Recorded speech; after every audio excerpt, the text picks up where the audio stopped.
Kita lanjut ke masalah Cindy tadi ya. Masih perdata ya, seperti itu tuh. Makanya nanti dirinci itu.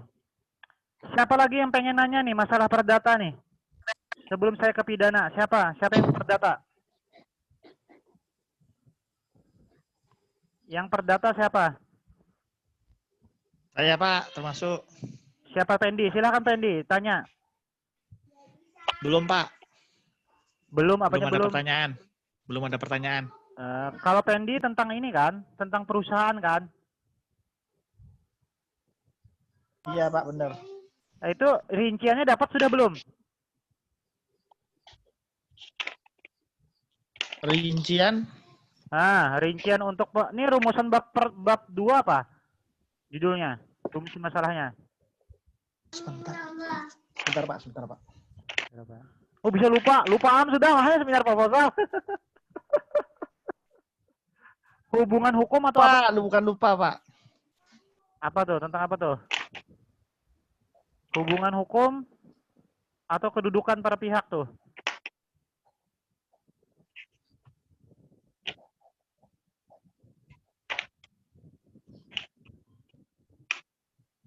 Ya Pak. Tentang apa tuh? Hubungan hukum atau kedudukan para pihak? Yang sampai saya menggunakan. Kalau yang bab keduanya untuk hubungan ini Pak, hubungan hukum ya, keperdataan. Kalau bab kedua tuh hubungan keperdataan antara legal Ya. officer dengan perusahaan. Ini ada undang-undang baru nih, rasakan nggak yang baru? Undang-undang yang baru tuh. Nah, jadi ketika kita bicara, nih cara memainkan logika ya, Pak Pendi ya. Saya nggak tahu Pak Pendi kemarin sistematikanya apa tuh? Sistematikanya ada nggak?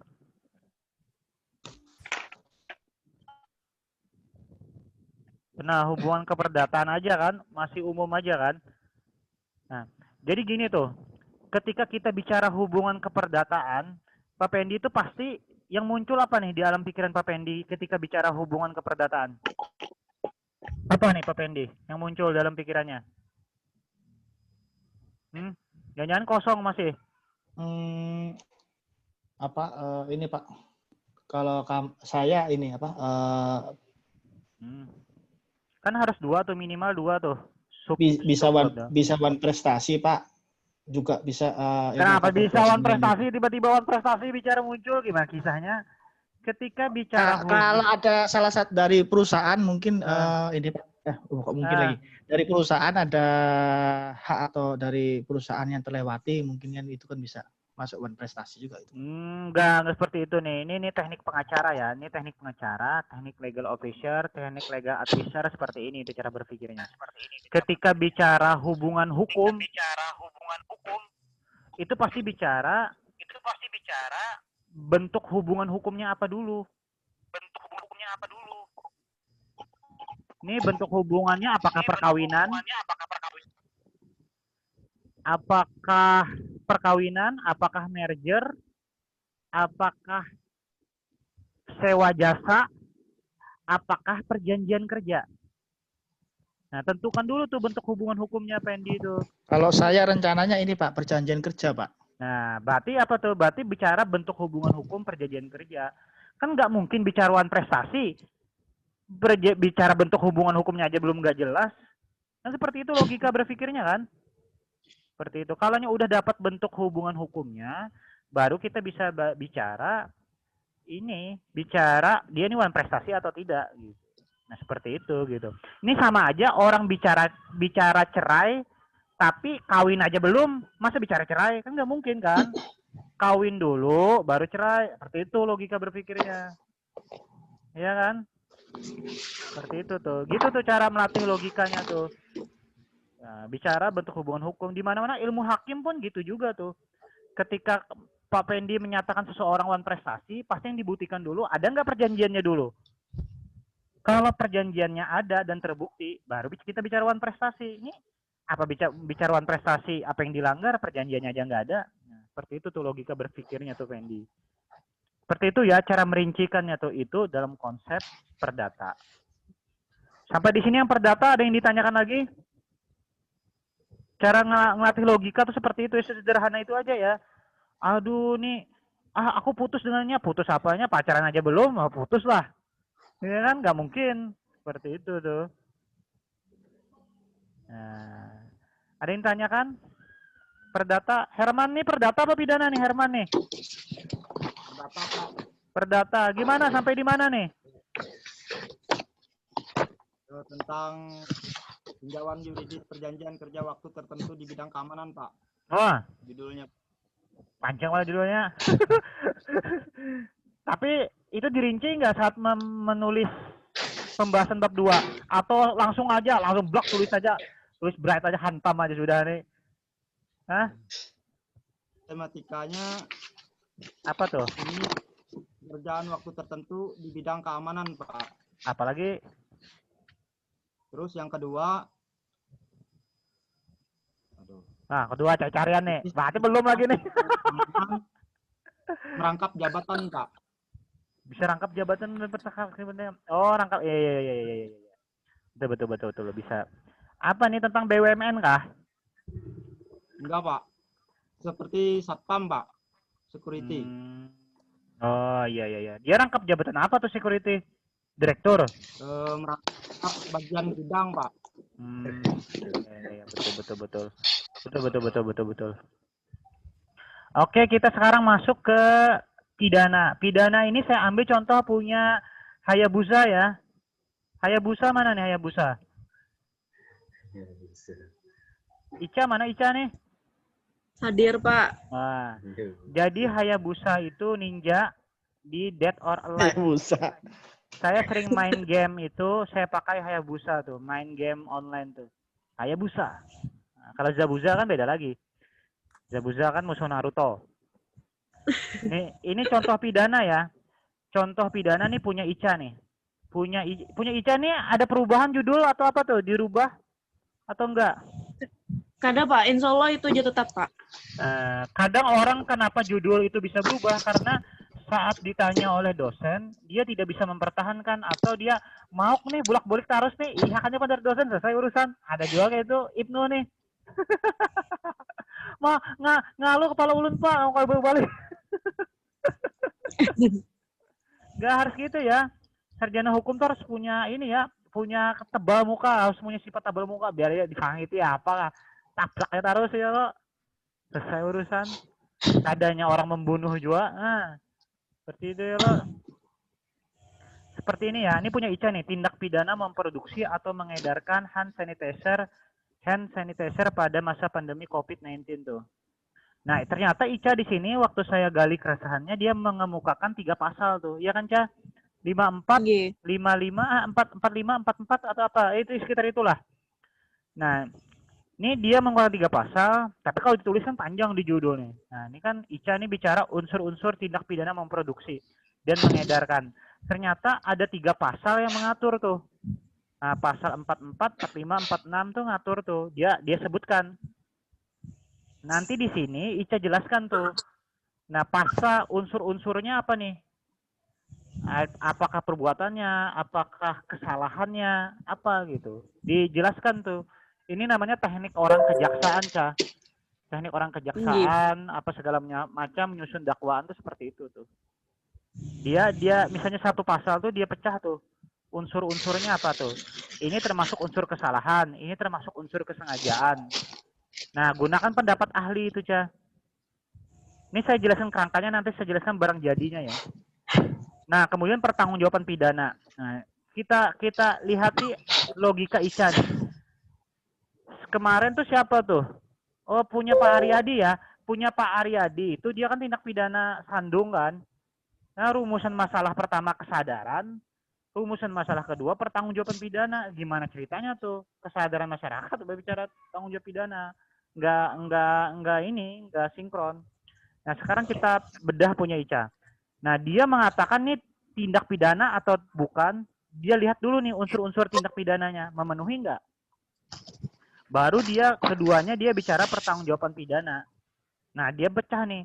Karena kan ada yang orang itu memproduksi hand sanitizer saja.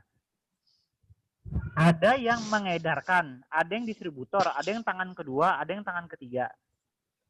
Seperti itu tuh. Itu pasalnya beda-beda. Nah, ada yang tanpa izin. Nah, seperti itu. Nah, kemudian nih pertanggungjawaban pidana. Ini ada pertanggungjawaban pidana menurut pasal 2555. Ternyata di masa pandemi kita lihat dulu ada yang namanya salus populi suprema lex. Ini Ica nih tahu nggak tuh bahasa Latinnya artinya apa, Ca? Itu belum cari lagi, Pak. Santainya belum dicari. Aduh, ini nongkrong, Belum Bang. sampai ke situ lagi, Pak. Kebanyakan bersepeda ke bandara, ini tagur orang tuh. Wah, sepeda ke bandara. Ya lo. Pesawat jadinya. Jadi Ica, salus populi suprema lex itu kemanusiaan tuh lebih diutamakan daripada hukum di suasana pandemi seperti itu gitu. Nah, tapi sekarang dulu disoke lah. Nah, sekarang kondisi sekarang ini sudah berapa bulan pandemi, apakah itu masih berlaku? Nah, seperti itu tuh, Ca. Jadi melihatnya kasuistis, Ica tuh. Seperti itu gitu. Yang pidana ada yang ditanyakan, jurusan pidana, ini membaginya gini ya, minimal 2. Jadi kan membaginya enak tuh. Yang pidana, yang lain ada yang ditanyakan, bawai, ada yang ditanyakan, mana bawai nih, pedofilia nih. Gitu lontong Pak kayak apa Pak? Suara siapa tuh? Ya, Pak M Nur gimana Pak M Nur? Pak M Nur kemarin rumusan masalahnya sayang diubah ini ya, diubah pembimbing ya. G. Nah, rumusan masalahnya jadi apa yang pertama tuh? Jadi apa penyebab terjadinya tindak pidana penyambungan pipa air itu Pak? Nah, kalau itu tuh apa penyebab Penyebabnya. itu lebih ke ilmu ini. Apa ya namanya? Apa kriminologi ya? Kriminologi itu. Mempelajari motif pelaku gitu.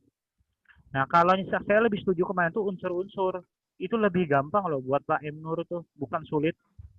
Kalau Pak M Nur membahas mengenai penyebab, nanti solusinya apa tuh penyebab tuh? Kan nyambungnya gitu kan? Kalau penyebabnya gini Pak, tindak pidana itu kalau di tempat kami yang saya teliti itu Pak, awalnya itu gara-gara pengolahan air itu belum kurang gitu loh Pak. Jadi untuk masyarakat itu banyak yang nggak ngalir. Itu penyebabnya utama itu. Jadi nggak ada pemasangan baru. Jadi seperti itu, Pak. Jadi seperti ini tuh. Kalau solusinya gimana akhirnya tuh? Akhirnya gambaran solusinya gimana tuh? Kemarin tuh ada penambahan kapasitas kami Pak. Nah setelah ada penambahan kapasitas itu barulah dibuka. Nah sekarang penambahan kapasitas tuh solusi hukum atau tidak tuh? Penambahan kapasitas. Tidak Pak. Nah makanya saya bilang kemarin tuh lebih enak unsur-unsur. Itu tetap diceritakan penyebabnya.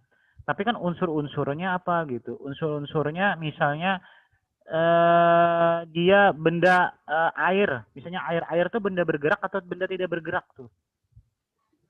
Sama kayak listrik kan, kayak dulu listrik tuh, benda bergerak atau tidak bergerak. Sama destilasi punya Agustina, gas itu benda bergerak atau tidak bergerak tuh. Nah, dipecahkan tuh. Alasan kenapa air, kan pencurian itu kan barang siapa dengan sengaja apa gitu unsurnya. Nah, jadi disebutkan tuh unsur-unsurnya tuh, apakah air termasuk benda? Seperti itu ya, gitu. Pak. Semestinya pecahi unsur-unsurnya itu lebih jelas nanti solusinya supaya solusinya apa? Misalnya perbaikan aturan pidana gitu. Misalnya supaya orang jangan mencuri lagi, sanksinya apa gitu. Atau perbaikan pelayanan PDAM-nya ada aturan tertentu gitu. Seperti itu. Seperti itu tuh Pak ini nih, Pak M Nur. Itu akan lebih mudah ketimbang daripada hanya membahas sekedar penyebab. Penyebab itu tetap diuraikan, tapi unsur-unsur tindak pidananya Pak M Nur harus tetap tahu gitu. Kan seperti itu hukum tuh. Ilmu-ilmu kejaksaan kan gitu tuh. Penyebab anunya Pak, penyebab dia melakukan tindak pidana tersebut gitu Pak. Betul tuh. Penyebabnya tetap dijelaskan, tapi unsur-unsur tindak pidananya disebutkan tuh, tindak pidana penyambungan pipa ilegal tuh. Tetap itu tuh. Sekarang kita masuk ke HPN nih. HTN ini saya ambil contoh punya Pak Subhan ya. Punya Pak Subhan tuh nanti diubah aja Pak Subhan tuh. Kita cari yang lebih praktis ya. Nah, Pak Subhan itu kan Judicial Review Permen PU PR nomor sekian tahun sekian tuh. Pak Subhannya ada? Ada, Pak. Nah, jadi nanti gini tuh, rumusan masalah pertama tuh bicara alat ukur. Jadi alat ukur itu dia nomenklatur resmi di Undang-Undang Mahkamah Agung tuh dia disebutkan alat ukur tuh. Nah kan makanya kemarin Pak Subhan waktu konsul dengan saya tanyakan, ada nggak putusan Mahkamah Agungnya?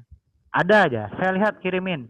Nah di putusan Mahkamah Agung tuh ternyata dia bertentangan dengan undang-undang apa? Undang-undang perumahan, undang-undang apa?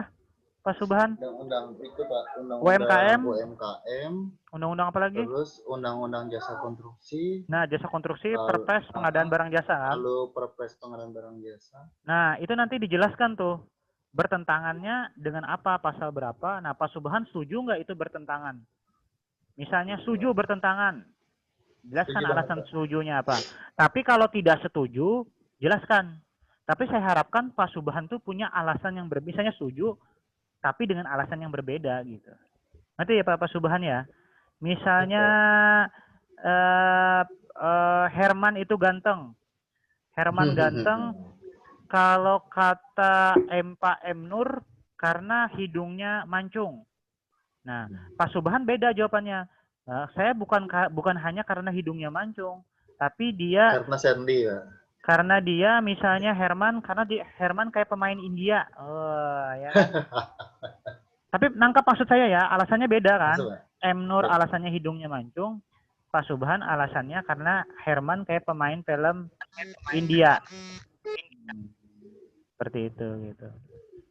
Yang misalnya setuju alasannya beda. Jadi supaya ada penelitian. Kalaunya sekedar menuliskan hal yang sama, itu bukan penelitian tuh. Itu cuma memindahkan dari buku A ke B dengan mencantumkan sumber. Saya kan pengen beda gitu. Nah, misalnya akibat hukumnya Permen PUPR tuh, putusan kan Mahkamah Agung tuh menyatakan tidak sah. Nah, menyatakan tidak sah ini menurut Pak Subhan berlaku surut atau tidak berlaku surut gitu.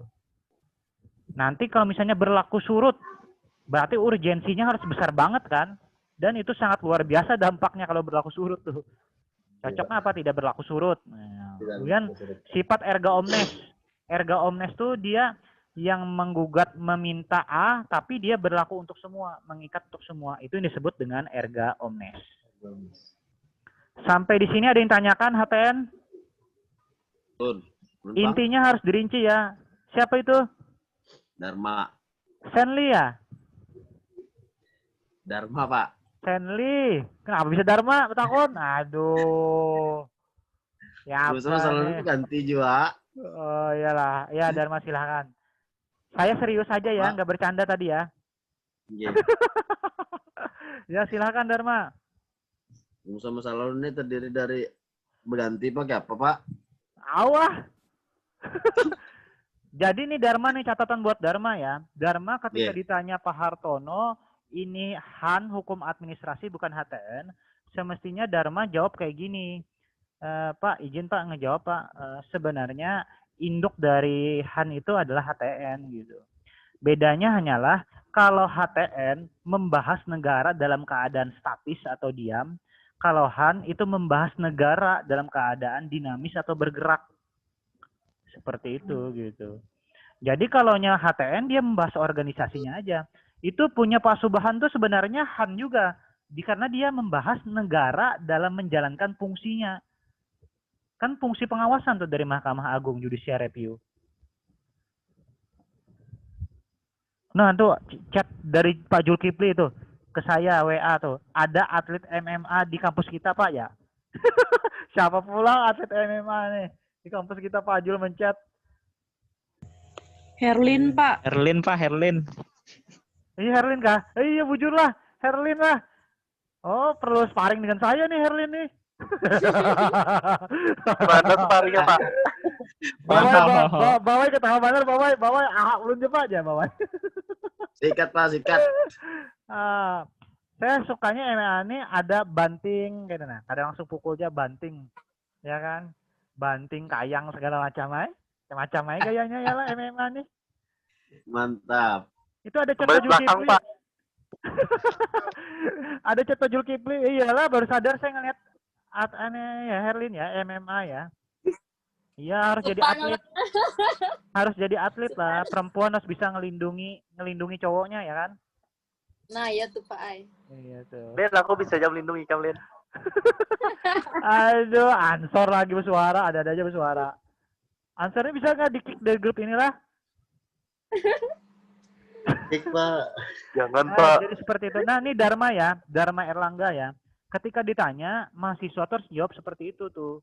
Makanya saya pentingnya menguasai. Ketika ditanya tuh ada aja jawabannya gitu. Tapi nanti kita ubah lah.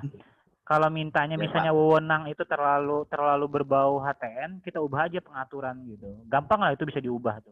Rumusan masalah apa tuh pertama tuh karakteristik, misalnya karakteristik wewenang ganti aja karakteristik regeling kan, regeling kan pengaturan kan supaya ada hukumnya tuh.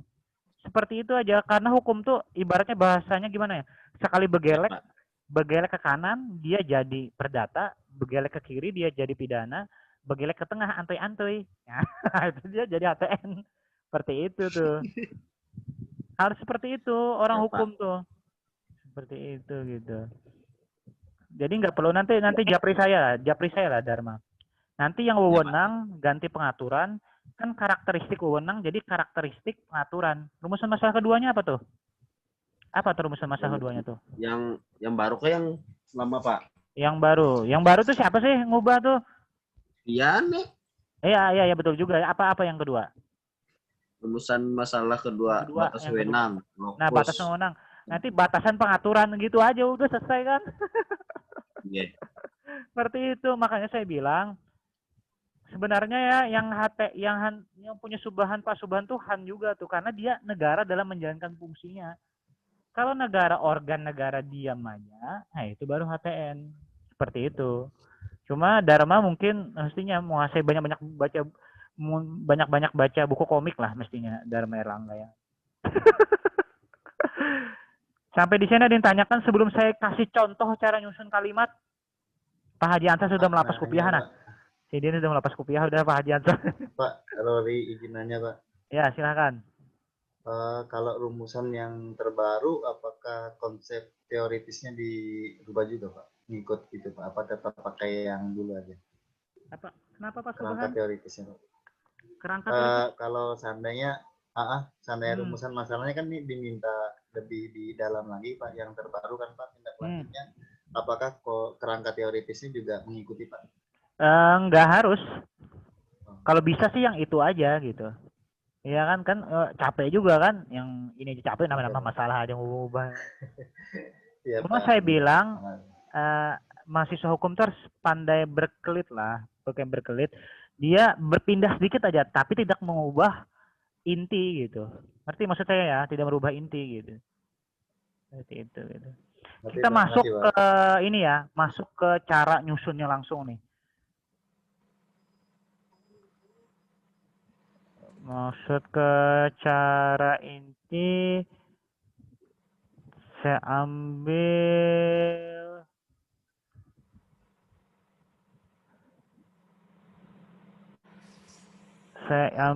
punya saya ya. Wah, kita ini kayaknya latihan skripsi. Sebentar ya. Jangan lupa ya, PDF itu lebih cepat dibuka daripada PPT. Jadi ketika menyampaikan ini, PDF ya.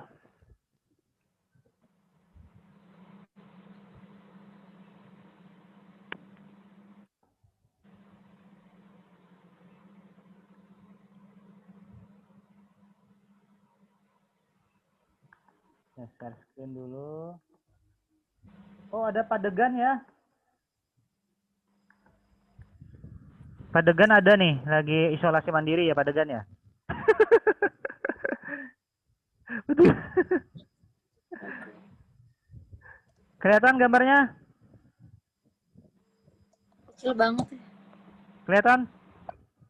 Ya. Bentar. Ini disertasi saya kemarin ya. sebenarnya skripsi, tesis, disertasi itu nggak jauh beda. Bedanya adalah skripsi itu lapisan pertama, S2 itu lapisan kedua, lapisan teoritik, S3 itu lapisan ke asas gitu. Sebenarnya nggak jauh beda gitu. Skripsi kalian tuh bisa dikembangkan jadi tesis, disertasi itu. Nah, sekarang kita lihat punya saya ya, cara nyusun kalimatnya ya.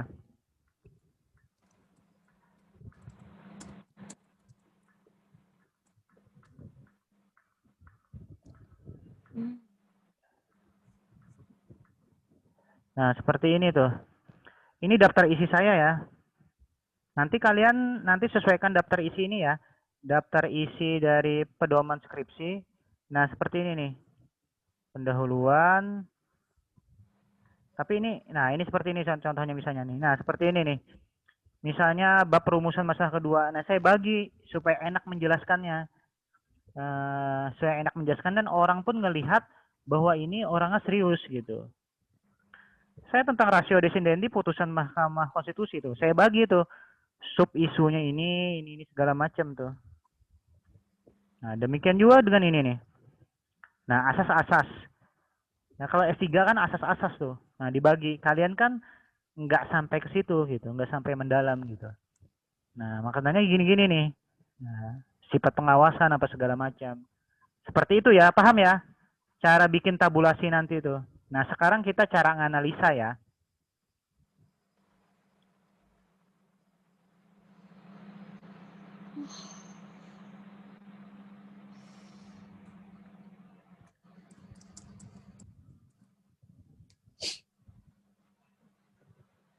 Boleh kayak ini.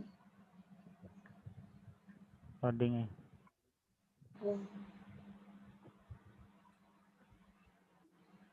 Bentar. Punya saya ini 300 ini ya, 350 halaman ya. Tapi wajar ya, karena ini disertasi ya. Nah, ini bab 2 ya. Nah, bab 2 itu saya bahas gini nih.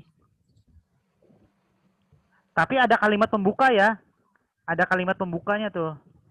Nah, seperti ini nih, ini nih. Nah, ini ada kalimat pembuka tuh saya. Saya selalu menggunakan kalimat pembuka tuh. Ketentuan pasal ini menyatakan ini bla bla bla bla bla bla. Dimulai terlebih dulu. Nah, bentuk negara kesatuan oleh karenanya sangat mendasar apabila pembahasan misalnya terkait dengan punya Cindy tadi. Sekarang banyak sekali terjadi misalnya pembatalan akta jual beli tanah, entah itu pembatalan dengan secara sepihak atau dua belah pihak. Oleh karenanya sangat mendasar apabila pembahasan ini dimulai dengan tidak terpenuhinya, nah ini nih, makna ini misalnya tidak terpenuhinya syarat sepakat, syarat cakap, dan dilengkapi dengan akibat hukum. Seperti itu tuh. Paham ya, ada kalimat pembuka ya. Kalian harus bisa membuat kalimat pembuka ya. Makanya saya bilang kalian harus pandai ngerangkai kata ya. Ini cara saya nganalisa ya. Nah, cara saya nganalisa gini nih. Saya gunakan pendapat hukum ya. Ngelihat ya. Ya. Nah, bahasa Inggris. Ini ya. Makna sentralisasi dari C. Armstrong nih. Tapi ini buku ya, bukan ini ya. Saya minjam di buku perpustakaan. A unitary state is one organized under a single government tuh. Seperti itu gitu. Nah, ini nih ya. Nah, kemudian saya komentari itu pendapat C. Armstrong nih. Ini pendapat orang kan. Saya komentari pendapat C. Armstrong tuh. Berdasarkan pendapat C. Armstrong di atas, sentralisasi negara kesatuan didasarkan pada konstitusi yang hanya memberikan kekuasaan legal formal. Jadi saya memberikan pendapat sama gini ya. Video reaksi. Video reaksi, paham kan video reaksi kan? Woi, ini video reaksi nih. Sama seperti itu, bedanya kalau video reaksi kan pakai video dituangkan dalam lisan. Kalau ini saya mereaksi, saya memberi komentar terhadap pendapat orang. Ngerti ya? Jadilah pendapat saya sendiri. Jadi pendapat saya terhadap pendapat orang lain. Paham ya? Dharma paham ya, Dharma ya? Berikan pendapat terhadap pendapat orang lain tuh. Ica gimana Ica? Paham Ica? Gitu, Insya Allah paham, Pak.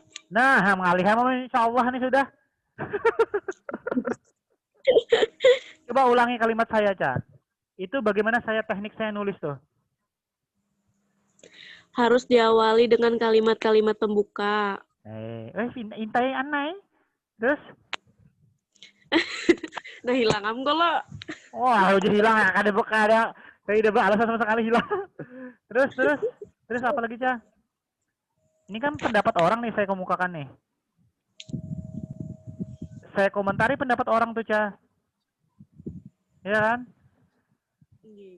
Nah, seperti itu. Kalaunya Pak Apot, gimana Pak Apot? Halo Pak Apot?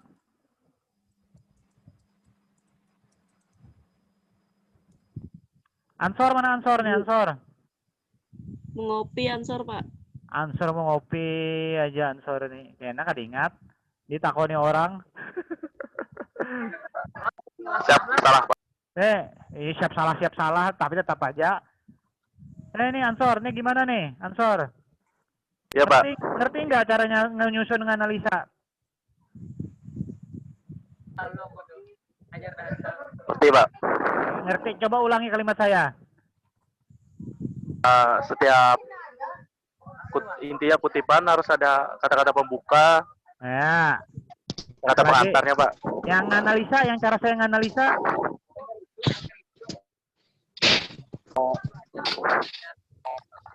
Apa tadi kata Pian lupa? Bukannya lupa, tapi tidak memperhatikan. Kan Pak, udah.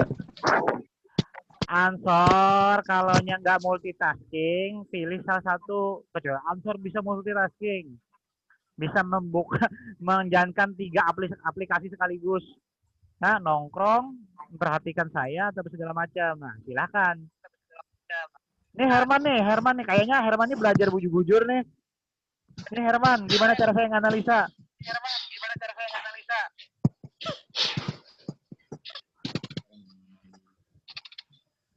Harus berani berkomentar, Pak. Iya, bujur aja berani komentar, tapi kan ada tekniknya berkomentar. Ini bisa miti Herlina aja nih Herman nih.